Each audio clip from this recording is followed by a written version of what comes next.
Salut les copains, j'espère que vous allez bien. Moi j'ai ma crève qui se termine, j'espère là, mais c'est pas encore fini.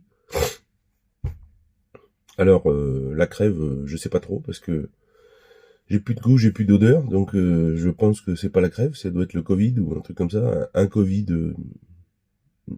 un petit.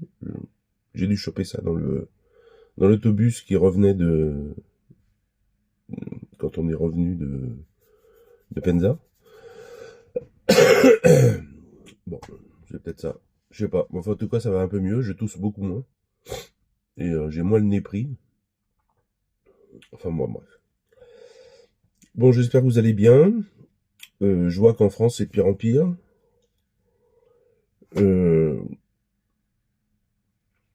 le, comment vous dire? Bon, déjà, abonnez-vous, tout ça, si vous y êtes pas. Parce que je vois beaucoup de commentaires et les gens, ça me le dit, s'ils sont abonnés ou pas, ils sont pas abonnés. Donc, bon, c'est quoi l'intérêt de mettre un commentaire pour un truc où on n'est pas abonné? Je vois pas trop le... Enfin, si ça vous intéresse de mettre un commentaire, abonnez-vous.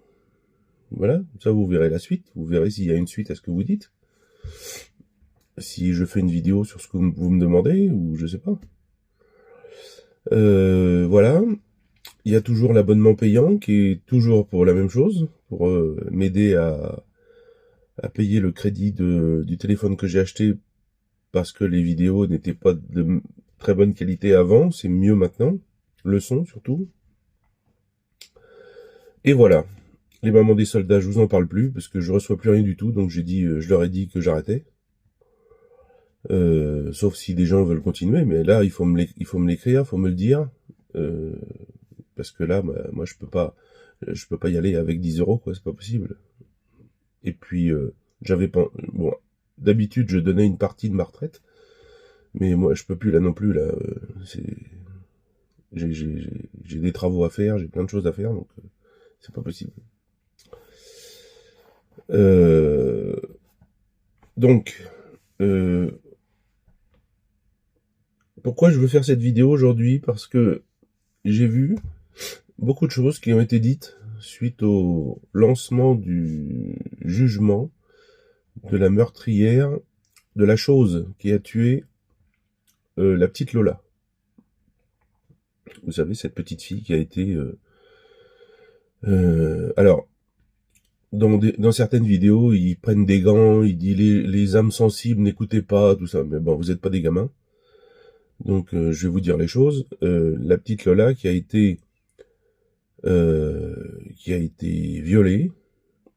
Alors, d'après les médecins légistes qui sont passés au tribunal avant-hier, pardon, elle a été, ils ont un terme, elle a été violée profondément, des deux côtés. Avec quoi, par quoi elle a été violée profondément, avec beaucoup de douleur, parce qu'il y avait d'ailleurs, ils ont montré au tribunal les photos des plaies, et bon, là je vais pas m'étaler là-dessus.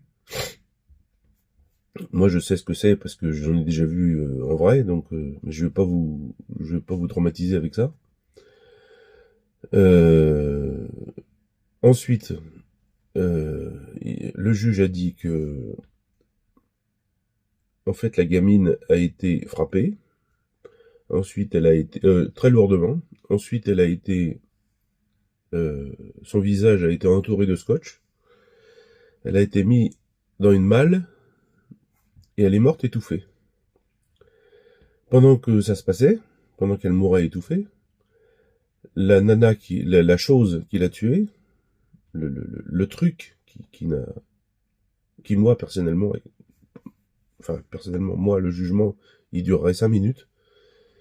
Il y a aucune excuse, je sais même pas pourquoi il cherche des excuses à cette fille et qui va se prendre la perpétuité.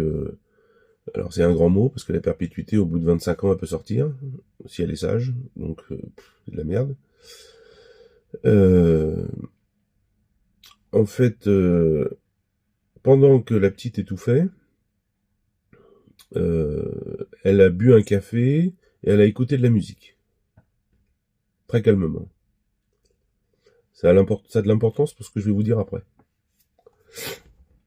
Euh, Ensuite, elle a essayé de se débarrasser de la malle, et elle a aussi essayé, tant qu'à faire, de vendre le corps pour que quelqu'un, je sais pas si elle connaissait quelqu'un, parce qu'on peut pas faire cette demande si on connaît pas la personne qui peut le faire, si quelqu'un voulait un rein, un des reins de la gamine. Donc il n'y a rien de plus monstrueux que ce qu'elle a fait. Un animal ne fait pas ça. J'ai aussi vu dans certaines vidéos des gens qui se mettaient vent debout contre l'idée que il fallait arrêter de dire que c'était une OQTF, une étrangère, tout ça, machin. Mais ces gens qui se pensent bien pensants, ou qui veulent juste pas se faire dégager leur chaîne YouTube, ils ne savent pas, parce qu'ils parlent sans savoir, comme souvent. Moi, je sais, parce que je l'ai fait des dizaines, des centaines de fois, d'emmener des gens dans les prisons, d'arrêter des gens pendant presque 30 ans. En fait, 95% des gens que j'ai arrêtés pendant toute ma carrière, c'était soit des étrangers fraîchement français, avec de papiers, quoi, qui ont eu parce que la CAF, parce qu'ils avaient des gosses, parce que voilà, c'est ce genre de personnes. En prison, et en prison, c'est ce genre de personnes. Vous avez pas autre chose. Vous avez 95% de ça et 5% de français. De français de souche, je parle. Donc le fait de dire que le système de QTF, ça n'a rien à voir avec ça, bien sûr que si, que ça a à voir avec ça. Si les OQTF étaient expulsés, la petite Lola serait pas morte, parce que l'autre, ça faisait 2 mois qu'elle aurait dû être expulsée. D'autres gens qu'on a entendus ici et là, qui ont été tués, frappés, violés, enfin tout ce que vous voulez, par des OQTF, évidemment, à chaque fois. Mais tout le monde ferme les yeux, tout le monde fait comme si ils veulent pas être traités de racistes et tout ça. Bah moi, vous pouvez me traiter de raciste si vous voulez, j'en ai rien à foutre déjà. Et puis, la vérité, moi je l'ai vue. Donc vous, ceux qui me traitent de raciste en général, ou qui traitent les gens de racistes, ne savent rien, n'ont jamais vu ce qui se passe dans les prisons, n'ont jamais été dans une prison, n'ont jamais arrêté des gens, n'ont jamais sont capables de me dire, comme les mères des mecs, c'est pas mon fils qui a fait ça, c'est pas mon fils qui a fait ça, mais comme j'avais dit à une mère une fois, mais écoutez madame, j'arrive à 2 heures du matin au milieu d'un centre Leclerc qui est fermé, et je trouve votre fils en train de boire des bouteilles de whisky dans le rayon whisky. C'est pas lui. C'est pas lui qui a cassé une porte, qui est rentré pour boire, qui a bu jusqu'à plus soif, qui a été déchiré par terre. Bon là, c'était pas un crime, on est bien d'accord. Mais c'est le genre de choses que vous pouvez entendre à chaque fois.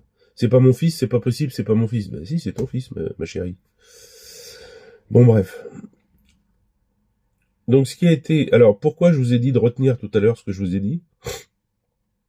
Parce qu'il a été dit aussi au tribunal, suite à divers témoignages, que cette fille, la chose qui a tué la gamine, aurait aussi tué son ex-petite amie. Bon. Ensuite, des témoignages disent, notamment sa sœur, qu'elle aurait participé avec un type qui, soi-disant, d'après la chose qui a tué la gamine, était un magicien, je sais pas quoi, enfin il faisait de la magie, il lui a fait parler avec ses parents, voilà, lui avait fait tuer d'autres enfants. Alors quels enfants, où, voilà. Alors ça, pareil. Donc pourquoi je dis que c'est plausible? Parce que la manière dont elle a tué la gamine, c'est-à-dire boire un café, écouter de la musique pendant que la petite est en train d'agoniser, un humain fait pas ça. Un humain qui tue pour la première fois ne fait pas ça. Un humain qui a déjà tué, qui sait ce que c'est que la mort, qui a déjà tué des gens, etc., oui, il fait ça. Vous voyez ce que je veux dire? Ensuite, la justice ne s'est pas penchée sur le côté qui aggrave la peine, hein, en fait, hein, de la soi-disant magie, des excuses bidons, parce que il faut savoir une chose aussi, c'est que quand ce genre de personnage, donc je vous ai dit hein, qui était en prison, qui est-ce qu'on arrêtait tout le temps en permanence, etc. Bon voilà, je vais pas redire ça. Donc ce genre de personnage, toujours les mêmes, de ce genre d'ethnie, quand ils sont interpellés, quel que soit le sujet, que ça soit un meurtre, j'ai fait un mec qui avait tiré sur sa femme, qu'il n'avait pas tué, mais qui avait tiré sur sa femme, des vendeurs de drogue, des violeurs, j'ai arrêté un petit peu de tout dans ma carrière, systématiquement, toujours, sans jamais dévier de ça, ils nient. Ils nient jusqu'à la mort. C'est pas moi, je sais pas, et dès qu'ils voient qu'ils sont un peu pris dans le filet, je sais plus. J'ai perdu la mémoire, je sais plus, je m'en rappelle pas, voilà. C'est toujours la même histoire. Les gens actuellement qui attendent des aveux sincères, ils en auront jamais. Parce que c'est leur manière de se défendre, c'est leur manière d'être. Je sais pas comment ils sont éduqués. Mais... ça, c'est des gens qui ont certainement menti à leurs parents pendant toute leur jeunesse, qui ont vu que ça se passait bien. Donc ils ont développé une sorte de capacité à mentir qui convainquait leur mère ou leur père, mais pas les flics ni les juges, ni les procureurs. Enfin, j'espère. Si, peut-être ceux du syndicat de la magistrature, eux, ils gobent tout. Donc dès que vous leur dites c'est pas moi, en fait, c'est pas eux. Et par contre, c'est le policier qui les a arrêtés qui est coupable. Voilà ce qui se passe en général, surtout où j'étais, moi, à Bobigny, c'était comme ça. Allant même jusqu'à, par exemple, j'arrête un Africain et un Arabe sur un scooter qui venait d'arracher le sac d'une grand-mère. Je me mets derrière, alors moi, à l'époque, j'avais une mobilette, qui était bien moins puissante qu'un scooter, mais j'étais seul, ils étaient deux, donc j'arrivais à la rigueur à les suivre. Et puis à un moment, il tombe, et le black qui était à l'arrière, il saute, il attrape un poteau, il tourne autour du poteau comme ça, je le vois tourner, et il arrive bling dans mon dos, et il me fait tomber. Ce qui est acrobatique quand même. Et ben figurez-vous qu'au moment au tribunal de Bobigny où je raconte cette histoire, le procureur m'arrête, et il me dit comme ça, avec un gros sourire, mais alors comme un singe alors? Et là j'ai percuté, parce que j'ai bien compris que c'était un piège. J'ai dit non, comment ça comme un singe? C'est pas un singe, c'est un jeune d'origine africaine, c'est pas un singe. Alors là, le proc, il a compris que je m'étais pas fait avoir, donc il a arrêté avec ça. Mais voilà le genre de questions qu'on vous pose quand vous êtes devant un juge ou un procureur qui essaye de vous mettre ça sur le dos, quoi. Je veux dire, c'est eux qui ont agressé une grand-mère, et limite, ils cherchaient une excuse pour le foutre dehors, parce qu'ils avaient été interpellés par un policier raciste. Voilà, vous voyez? C'est comme ça que ça se passe, en vérité. C'est pour ça que vous avez certaines chaînes comme CNews ou certains hommes politiques, comme notamment de droite, qui détestent le syndicat de la magistrature. Vous comprenez pourquoi? Parce que c'est le genre de choses qu'ils font en permanence. Et s'ils sont pas au syndicat de la magistrature, ils sont chez LFI. Vous voyez? Alors LFI, c'est un parti politique, je crois qu'ils n'ont pas le droit. Mais un syndicat affilié, bien sûr qu'ils ont le droit. Voilà le genre de personnes qui jugent dans les endroits les pires de France. Parce que Bobigny, c'est les pires crimes qui sont commis là-bas. Donc voilà, donc la gamine, la pauvre petite fille, a été tuée par une chose. Je vous l'ai déjà dit plusieurs fois. Désolé de renifler, mais si je me mouche, je vais vous éclater les oreilles. Je vous l'ai dit plusieurs fois, pour moi, la justice comme elle est, c'est de la merde. Surtout dans les cas comme ça, hein, dans ce genre de cas, dans les cas graves. La justice est totalement incompétente dans ses décisions, hein, pas dans l'enquête, pas dans Le juge, là, actuellement, il pose les bonnes questions, le procureur aussi, les avocats des parties civiles aussi, et c'est pas le problème. Le problème, c'est qu'au final, elle prendra pas le maximum, parce que, en fait, dans la tête des juges, c'est, si je lui mets le maximum, ils disent toujours ça. Ils se disent toujours ça. Je l'ai entendu 1000 fois. Mais si je lui mets le maximum, là, si, dans une affaire, après, j'ai pire, qu'est-ce que je vais lui mettre? C'est ça la question qu'ils ont dans leur tête. Au lieu de foutre le maximum à tous ces cons, non, ils pensent pas comme ça. Donc voilà.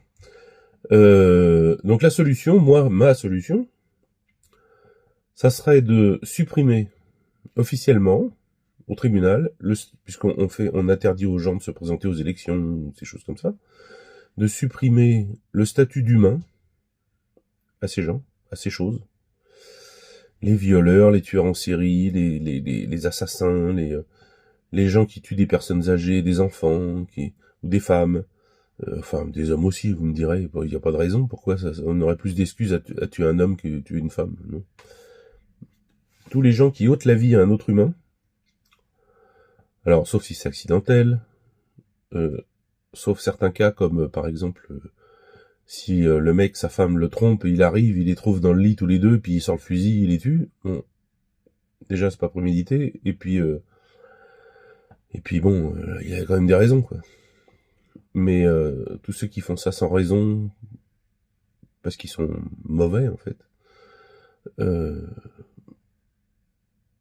par exemple une jeune racaille en scooter qui arrache le sac d'une grand-mère, comme je l'ai déjà vu une fois, la grand-mère elle tombe, elle s'éclate la tête sur le trottoir et elle meurt. Bah lui mérite aussi. Et toujours la même chose, moi ce que je leur dirais, c'est pas ce que disent les juges, c'est si tu voulais pas que ça t'arrive, ce qui va se passer là, eh ben fallait pas le faire. Fallait réfléchir avant. Donc la solution, c'est, moi je dis que il faut utiliser ces choses à la place des petits animaux auxquels on met des électrodes dans le cerveau pour faire des tests cliniques, pour faire des tests de médicaments, on leur fait les pires trucs, on leur ouvre le crâne avec le cerveau à l'air pour faire des tests sur des petits singes, sur des chiens, sur des chats, sur tout ce que vous voulez. Et ça, c'est inadmissible, parce que ces petits animaux, là, qu'est-ce qu'ils nous ont fait de mal? Rien. Absolument rien. Et à la fin, ils sont tués comme des merdes. Enfin, bah voilà, bah c'est fini, l'expérience est finie, bah allez, de toute façon, qu'est-ce que vous voulez qu'on fasse d'un chien qui a plus de crâne? Donc il est tue, quoi. Et ben moi, je dis qu'il faut utiliser ces gens à la place de ces petits animaux. Ces choses à la place de ces petits animaux. Alors, il y a une autre solution aussi, qui, je sais pas, qui est aussi possible, qui a existé dans l'histoire de l'humanité.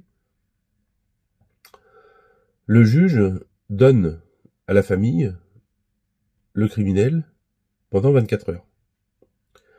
Ils en font ce qu'ils veulent. Ils ont le droit de tout faire. Ils ont le droit de le tuer, ils ont le droit de le torturer, ils ont le droit de tout faire. Lui retirer les yeux à la petite cuillère, tout. Lui retirer la peau, ils peuvent tout faire ce qu'ils veulent. Ils peuvent aussi ne rien faire. Si c'est des gros gauchistes gnangnan qui veulent lui faire des bisous, eh ben ils lui font des bisous et ils le rendent entier 24 heures après. Mais ceux qui veulent vraiment se venger de l'islamiste qui a assassiné, par exemple, je pense à un monsieur que vous devez connaître, qui ont assassiné sa fille au Bataclan, bon, je pense pas qu'il s'en sorte vivant, le mec. Il sera enterré au fond du jardin, et puis l'autre il dira, bah non, j'ai rien à vous rendre, il y a plus de morceaux, il y a plus rien, il y a plus de boue, tout a été bouffé, enfin bon bref, n'importe quoi. Mais voilà, il faut penser à ce genre de solution. Pourquoi? Parce que ces individus, il n'y a que ce genre de traitement qui arrivera à leur faire peur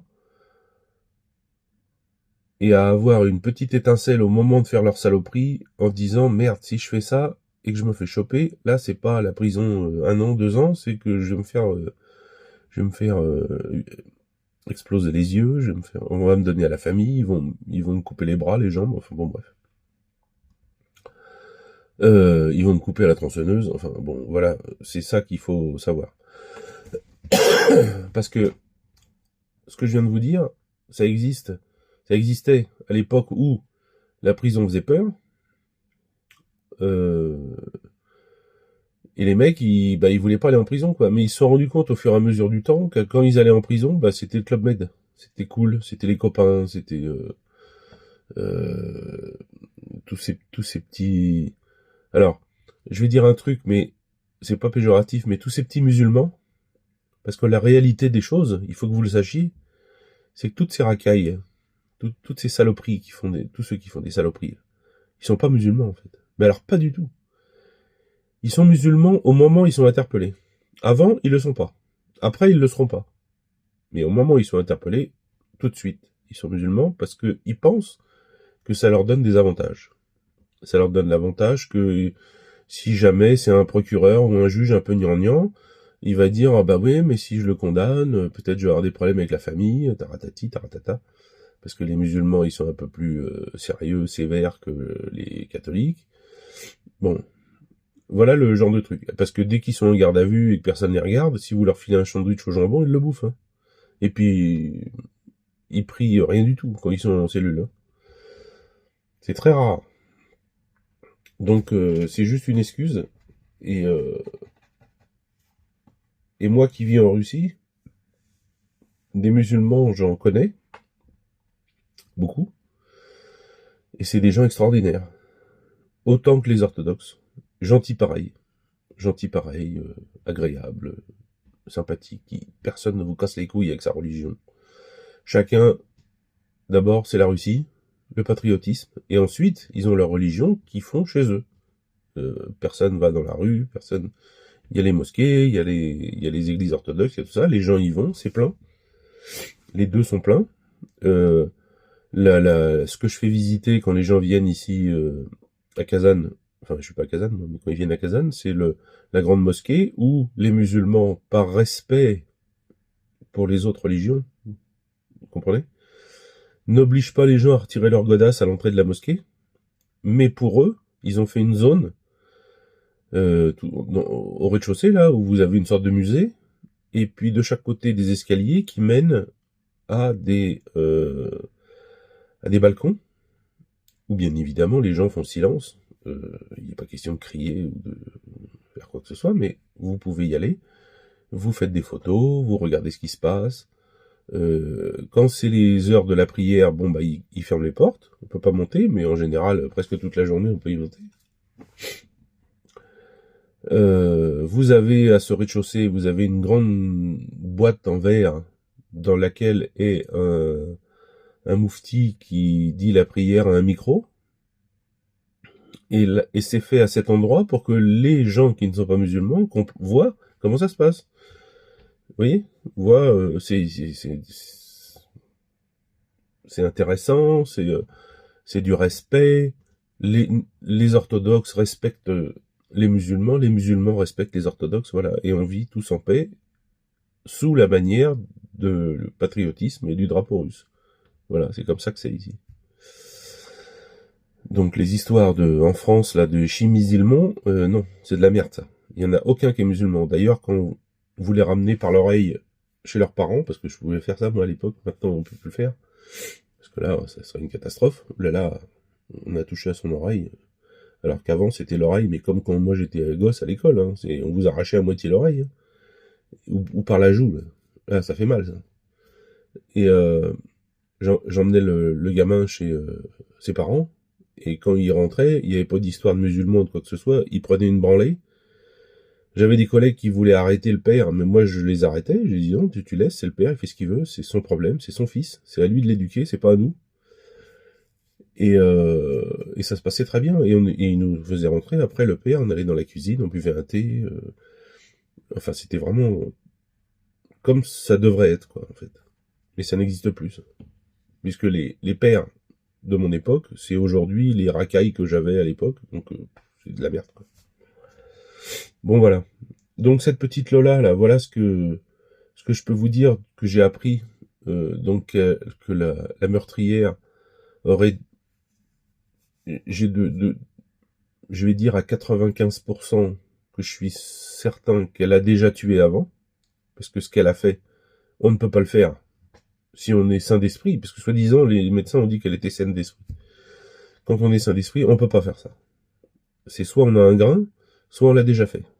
Et comme on l'a déjà fait, bon, c'est rien quoi, c'est pas grave. Si on l'a déjà fait, si elle a déjà tué des gosses avant, ce qu'elle avouera jamais, parce que elle va aller en prison pour toute sa vie, etc. Mais elle veut surtout pas que les gens pensent, parce que vous avez vu comment elle se maquille, comment elle fait des vidéos TikTok, elle faisait.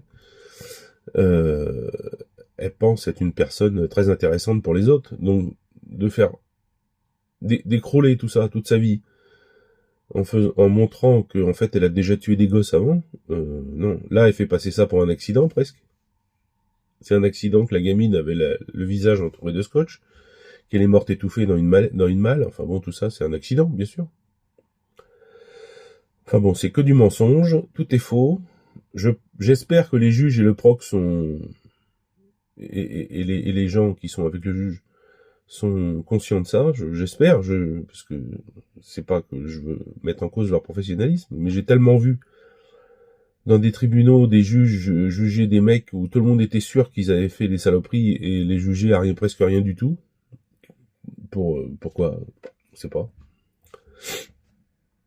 Il faut que vous sachiez une chose aussi, c'est qu'à la fin, ils vont s'enfermer dans une pièce avec les jurés, le juge et les 2 assesseurs et les 6 jurés, ou 9, je sais plus combien il y en a.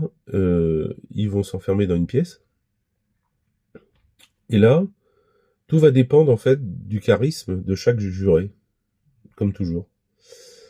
En fait, quand ils vont commencer à s'asseoir et à discuter, le juge va dire immédiatement, comme toujours, bon, voilà. Alors, dans ce genre de cas, voilà, quand c'est comme ça, je suis professionnel, hein, enfin il le dit pas, mais c'est ce que ça veut dire, je suis professionnel, j'ai l'habitude, je sais comment ça se passe, vous, non. Dans ces cas-là, on met 20 ans de prison. Voilà. Qui est d'accord? Alors, levez la main. Alors évidemment, ceux qui lèvent la main, bah, ils sont d'accord. Ceux qui lèvent pas la main, bah, va falloir qu'ils s'expliquent. Donc parler devant un juge, devant tout le monde, c'est pas évident pour beaucoup de gens. Donc du coup, bah, ils lèvent la main pour dire qu'ils sont d'accord, alors qu'ils sont pas. Les décisions, c'est pas les. Alors quand vous avez, j'ai vu ça, parce que en tant que flic, j'étais un des seuls à pouvoir rentrer parce que euh, quand ils ont besoin de quelque chose, si l'huissier n'est pas là, parce que l'huissier il a plein de boulot à faire, donc des fois il n'est pas joignable. Donc nous on est devant la porte et il nous demande si on peut aller acheter du coca, de l'eau pétillante, des croissants, enfin bon, des trucs comme ça. Donc on y va et quand on revient, bah on installe tout ça et on les entend parler et je vois bien comment ça se passe. J'ai bien vu comment ça se passait, parce que j'ai fait plusieurs fois.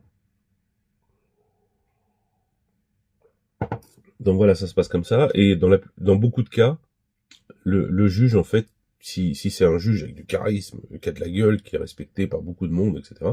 Il dit bon bah voilà, ça va se passer comme ça, comme ça, comme ça, comme ça. Voilà, terminé. Quelqu'un a quelque chose à dire, en général, les gens disent non, non, non, d'accord. Non. Et si quelqu'un a quelque chose à dire, ah bah là, mon vieux, t'as intérêt à être au top, parce que le juge, lui, il a l'habitude, c'est son boulot, il a de la gouaille,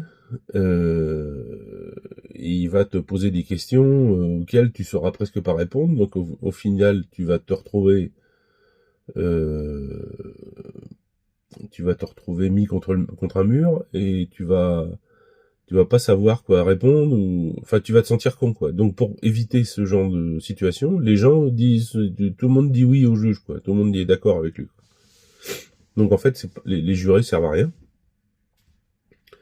Normalement, pendant les procès, les jurés pourraient poser des questions. J'en ai presque jamais vu poser des questions, une fois peut-être.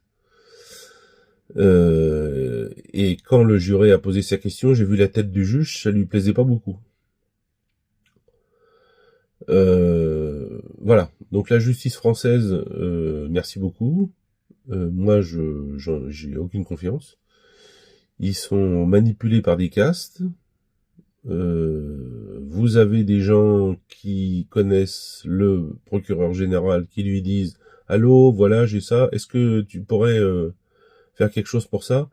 Le procureur général appelle le procureur machin, et puis et si vous êtes relaxé en première instance, et ben il y a un appel qui est fait par le parquet, parce que la décision ne plaît pas à la première personne qui a téléphoné.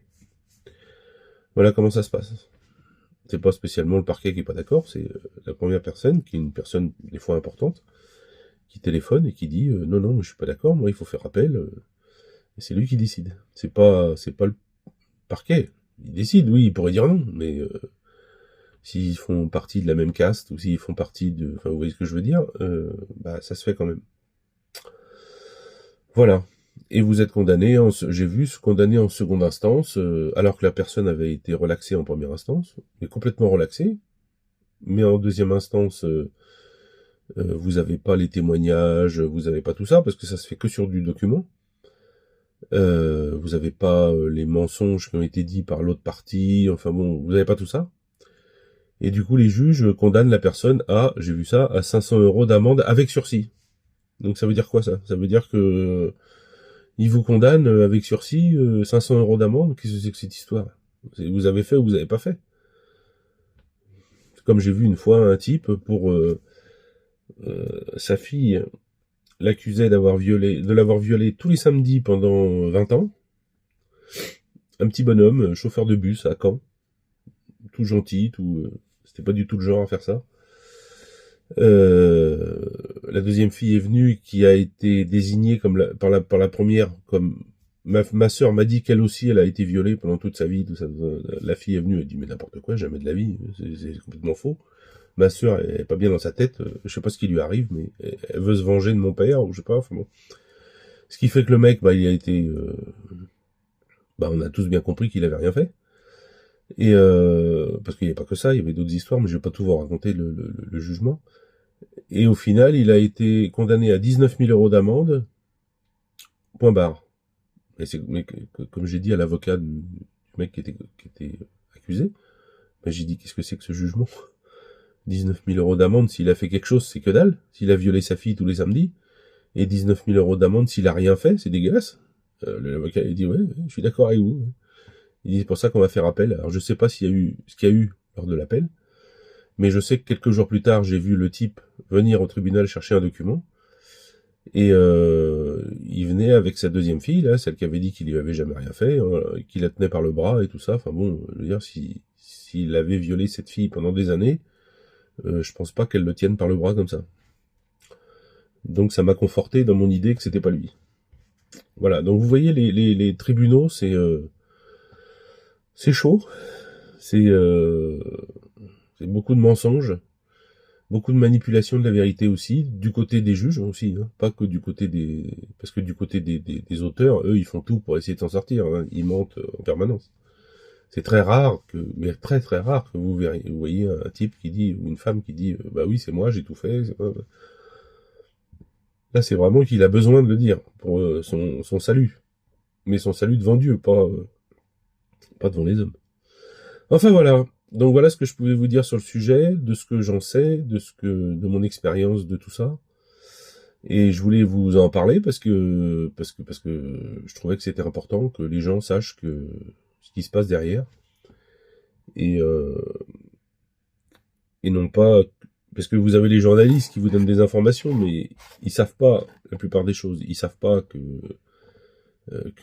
c'est du mensonge en permanence, qu'ils savent pas comment ça s'est passé en garde à vue, ils savent pas comment ça s'est passé en cellule, ils savent pas tout ça. Enfin bon, voilà. Bon bah écoutez, je vous laisse. Moi je vais aller donner à bouffer aux animaux, parce qu'il est tôt. Et puis je vous dis à plus.